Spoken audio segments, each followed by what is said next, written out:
Саламатсыңарбы окуучулар? Мен Карлыгач Токмок Үмүт кыздар лицейинен. Биз силер менен өткөн сабагыбызда шарттуу багыныңкы сүйлөм деген тема менен таанышканбыз. Бүгүнкү сабагыбыздын темасы карама каршы багыныңкы сүйлөм. Сабактын максаты багыныңкы байланыштагы татаал сүйлөмдөр боюнча алган билимдерин тереңдетишет, карама каршы багыныңкы сүйлөм менен таанышышат, баш жана багыныңкы сүйлөмдөрдүн өз ара байланышуу жолдорун өздөштүрүшөт, баш жана багыныңкы сүйлөмдүн тыныш белгилерин кайталашат. Топтордо иштөөдө бири-биринин оюн угуп, өз ара сыйлашууга, өз оюн эркин айтууга, сабаттуу жазууга тарбияланышат. Биздин сабагыбыз качан максатына жетет? Эгерде биздин сүйүктүү окуучуларыбыз багыныңкы байланыштагы татаал сүйлөмдөрдүн ичинен карама каршы багыныңкы сүйлөмдү ажырата алышса. Ошондой эле баш жана багыныңкы сүйлөмдөрдүн өз ара байланышуу жолдорун өздөштүрүшсө, пунктуация, морфология боюнча алган билимдерин эстерине салышса, кайталашса. Ошондой эле топтордо иштөөдө бири-биринин оюн уга билишсе, биздин окуучуларыбыз өз оюн эркин айтууга жетишсе, сабаттуу жаза алса гана биздин сабагыбыз максатына жетет. Анда, урматтуу окуучулар, өтүлгөн теманы кайталайбыз.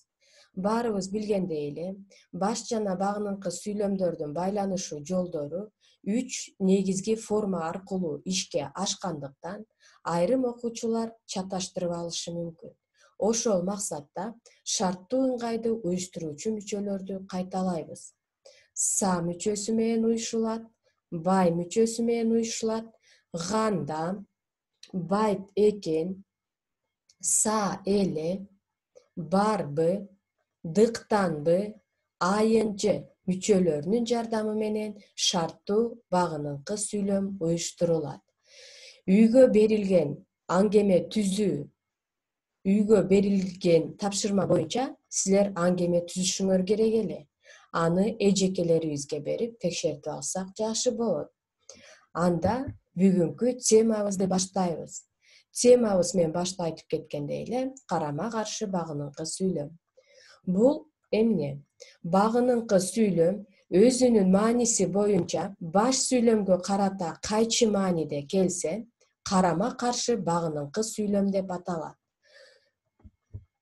Мисалы, карама каршы багыныңкы сүйлөм башка багыныңкы сүйлөмдөрдүн түрлөрүндө эле бир нече мүчөлөрдүн жардамы менен жасалат. Биринчи, карама каршы маанидеги багыныңкы сүйлөмдү уюштурууда жана аны баш сүйлөм менен байланыштырууда эң кеңири колдонулган грамматикалык каражат шарттуу ыңгайдын са мүчөсү. Карагыла, бир чатак чечилсе, экинчиси башталат дейт. Бизде азыр жогоруда айткан эрежелер бизге азыр иштейт. Баш сүйлөм, экинчиси башталат, негизги ой ушул жерде. Бир чатак чечилсе, бул баш сүйлөмгө багынып турган сүйлөм. Тагыраак айтканда, баш сүйлөмгө каршы айтылды, дагы са мүчөсүнүн жардамы аркылуу жасалды. Эми мунун биз шарттуу карама каршы багыныңкы сүйлөм экендигине биз ынандык. Жогорудагы мен айткан эрежелер мына ушул жерде иштеди. Же экинчи, шарттуу ыңгайдын са мүчөсү жалганган баяндоочко да, дагы, деле байламталарынын тизмектеле айтылышы аркылуу да жасалат.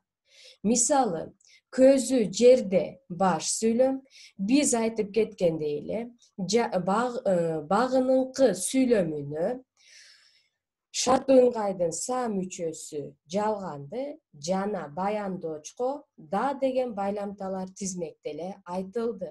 Демек, бул дагы карама каршы багыныңкы сүйлөм. Карама каршы багыныңкы сүйлөм ган формасындагы атоочтук баяндоочко менен жандоочунун тизмектеле айтылышы аркылуу да жасалат. Мисалы, үйүбүздүн кейпи жаман болгону менен үй ичиндеги ээсинин пейили жакшы. Биз азыр көргөндөй эле багыныңкы сүйлөмдүн баяндоочуна ган формасындагы атоочтуктун мүчөсү жалганып, баяндоочко менен деген жандооч тизмектеле айтылды. Бизде көбүнчө баш сүйлөм экинчи турат, багыныңкы сүйлөм биринчи турат. Бул жерде дагы ошол мугалимдер айткан эреже иштеп жаткандыгына, урматтуу окуучулар, ынанып атасыңар деп ойлойм. Баз формасындагы атооштук баяндоочко чыгыш жөндөмө мүчөсү жалгануу аркылуу да бизде карама-каршы багыныңкы сүйлөм жасалат. Мисалы, базар жаңы эле башталганына карабастан, бир катар кишилер чайканага отуруп алышкан дейт. Бул жерде дагы биз көңүл бура турган нерсе багыныңкы сүйлөмдүн баяндоочу. Андан кийин 5-жолу ып формасындагы чакчылдан болгон баяндооч аркылуу дагы карама-каршы багыныңкы сүйлөм жасалат. Бул жерде эми унаа мол болуп, сокко шайман жетишпеди деген сүйлөм турат. Сокко шайман жетишпеди баш сүйлөм, эми унаа мол болуп деген бул багыныңкы сүйлөм. Жаңы эле мен айткан эреже мына ушул жерде иштеди. Кийинки өткөн чак формасындагы этиштин баяндоочко эле жардамчы этишинин тизмектеле айтылышы аркылуу да жасалат.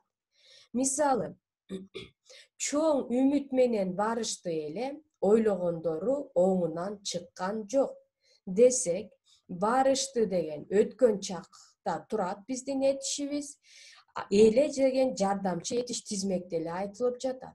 Жогорудагы жаңы эле айтылган эреже мына ушул жерде дагы бизге иштеп берди.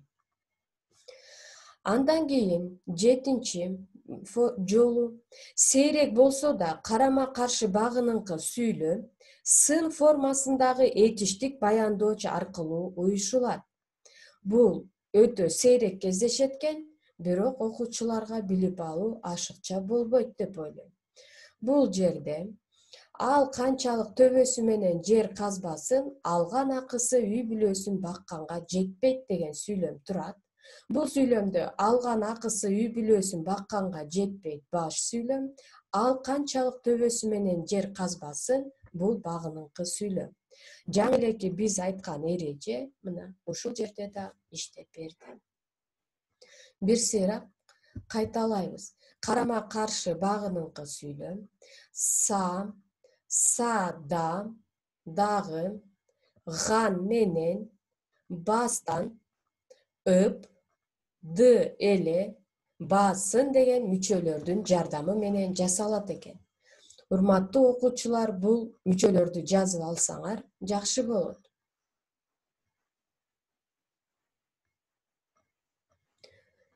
Число жазып койгонсуңар деп ойлойм. Бардык окуучулардын дептерлери, китептери жанында деп ойлойм. Сулуу жазабыз, катасыз жазабыз. Эми азыр урматтуу окуучулар, баарыбыз ооз-эки иштейбиз. Же болбосо жаңы элеки өтүлгөн темаларыбызды бышыктайбыз. Жакшынын өзү өлсө да сөзү өлбөйт дейт.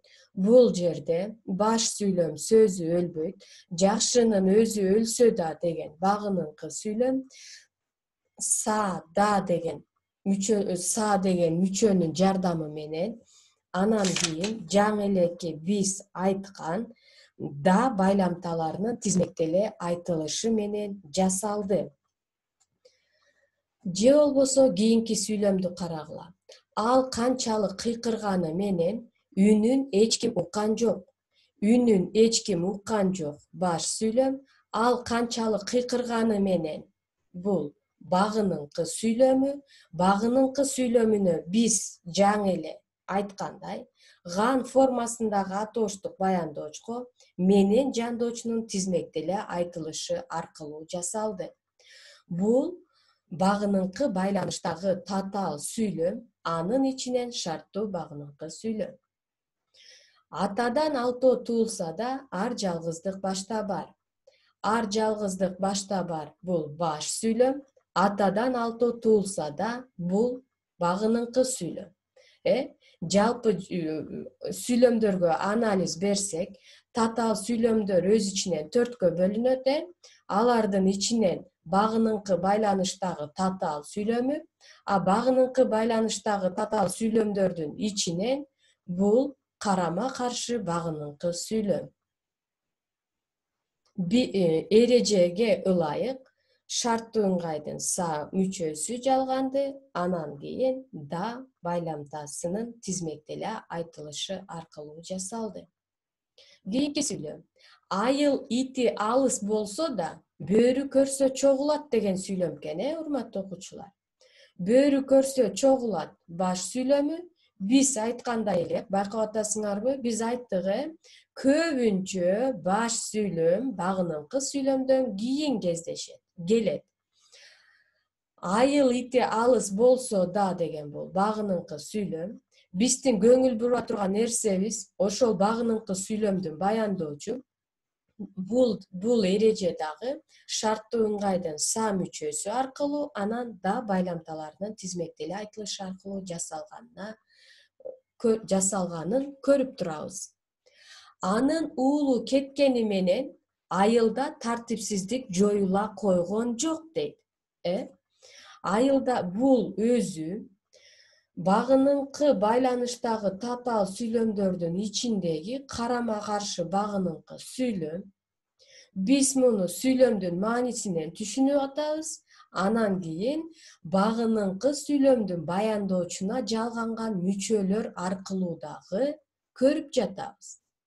Биз жаңы темада өткөндөй, багыныңкы сүйлөмдүн баяндоочуна барсаңар, урматтуу окуучулар, кандай жолдор менен жасалып атат? Ган формасындагы атооштук баяндоочко менен жандоочунун тизмектеле айтылышы аркылуу жасалып жатат. Бул демек карама каршы багыныңкы сүйлөм. Андан кийинки сүйлөмүбүз бүркүттүн өзү бийиктикте болсо да көзү жерде дейт. Бул жерде көзү жерде баш сүйлөм,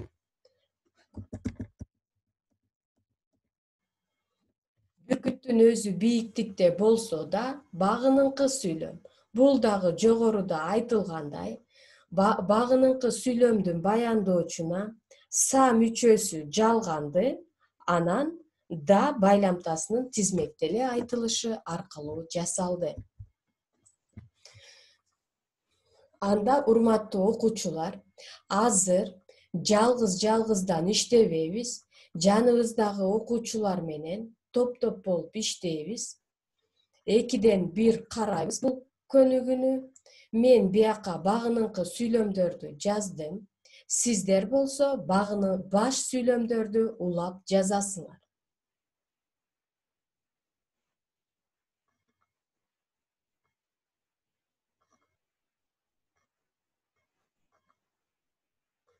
Же болбосо багыныңкы сүйлөмдөрүн көчүрүп алып, баш сүйлөмдөрүн улап жазып, эжекелерибизге текшертсек болот.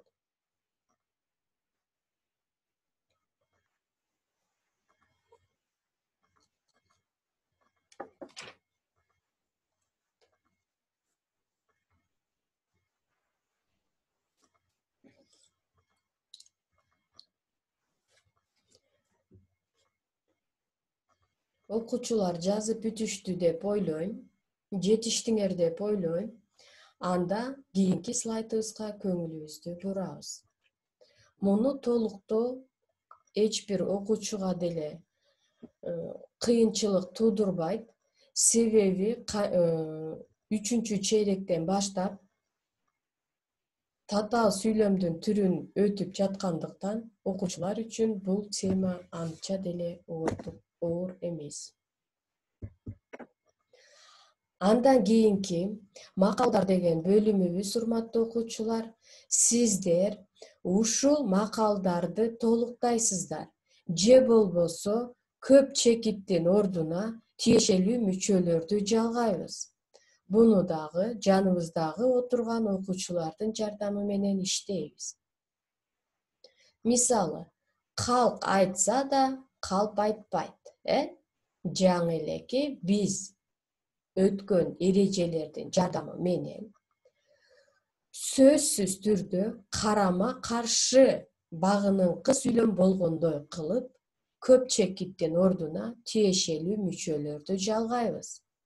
Үлгүсү айтылды, Мисалы, калк айтса да калп айтпайт.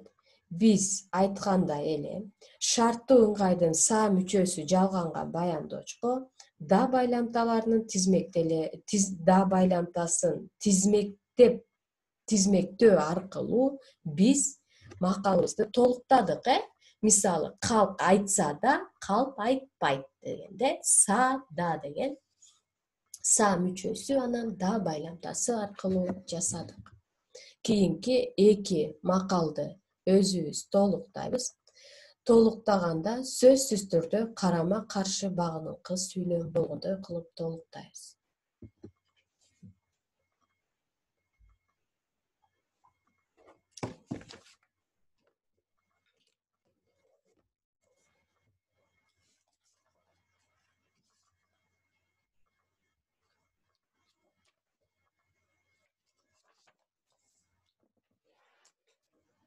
Жетиштик, жазып алдык. Кийинки бөлүмүбүз өр бөлүмү. Бул өр баарыбызга тааныш болсо керек. Бул өрдө толуктаганда дагы биздин ырыбыздагы багыныңкы байланыштагы татаал сүйлөмүбүз өз ичинен карама каршы болсун.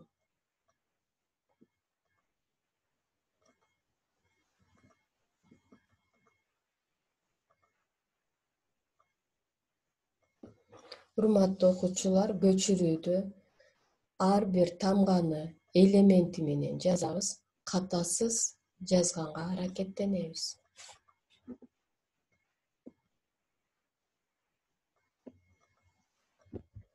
Кийинки тапшырма. Схемада көрсөтүлгөндөй каражаттарды баш жана багыныңкы сүйлөмдөрдүн этиштин баяндоочторунун грамматикалык формасы катары пайдаланып сүйлөм түзгүлө. Кайталайм. Тапшырма. Схемада көрсөтүлгөндөй каражаттарды баш жана багыныңкы сүйлөмдөрдүн этиштик баяндоочторунун грамматикалык формасы катары пайдаланып сүйлөм түзгүлө. Мисалы,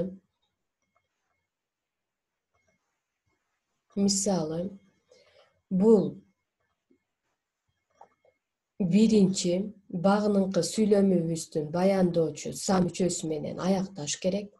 Экинчи баш сүйлөмүбүздүн баяндоочу ыптыр мүчөсү менен аякташ керек.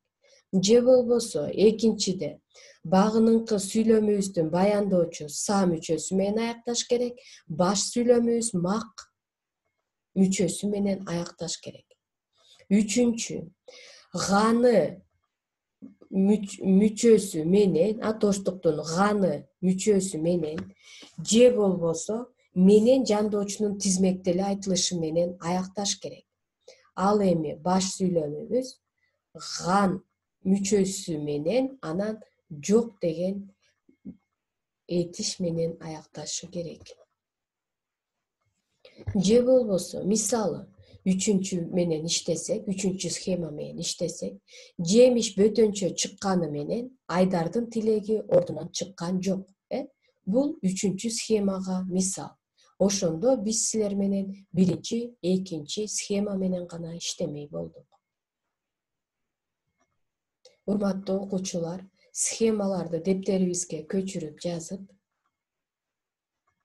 анан иштесек да болот. Схеманы көчүрүп жазып алсаңыздар. Мисалы, үчүнчү схема менен биз сүйлөм түздүк, Жемиш бөтөнчө чыкканы менен Айдардын тилеги ордунан чыккан жок. Көрдүңөрбү? Багыныңкы сүйлөмүбүздүн баяндоочу ганы менен формасы менен аяктады. Баш сүйлөмүбүз ган жок деген форма менен аяктады. Ушул сыяктуу болот. Баш биринчи сүйлөмүбүздө са мүчөсү менен аякташы керек багыныңкы сүйлөмүбүз. Баш сүйлөмүбүз өптөр мүчөсү менен аякташ керек. Сүйлөм түзүп атканда аябай сак болобуз, көңүл бурабыз. Сүйлөмүбүздү сөзсүз түрдө карама-каршы багыныңкы сүйлөм болгондой кылып түзөбүз. Схемасын көчүрүп алсаңыздар. Андан кийинки 236 көнүгүү баарыбыз китебибизди ачабыз, урматтуу окуучулар. Китеп менен иштейбиз. Схема боюнча карама-каршы багыныңкылуу татаал сүйлөм түзгүлө дейт. Биз буну кайталап сүйлөм түзүштүн кажети жок. Менин түзүшүмдүн кажети жок. Бул силерге белгилүү болду. Эртеден бери бир топ сүйлөмдөрдү көрдүңүздөр. Буну өз алдынча иштей аласыздар деп ойлойм. Өз алдынча иштөө көнүгүүсү. Бул көнүгүүнү иштейбиз. Китепте бар. Мугалимдерибизге же эжекелерибизге текшертебиз. Урматтуу окуучулар, үйгө тапшырма 238 көнүгүү берилиши боюнча эмне кылышыбыз керек экен? Калтырылып кеткен тыныш белгилерди коюп көчүргүлө дейт. Мисалы, бул жерде бир дагы тыныш белги койбоптур. Китебибизди ачсак, баарыбыз көрүп турабыз. Мисалы, мынтет: канча жаным кыйналса, кардыгып калбайт добушум дейт. Бул жерде кыйналса деген сөздөн кийин үтүр коюшубуз керек.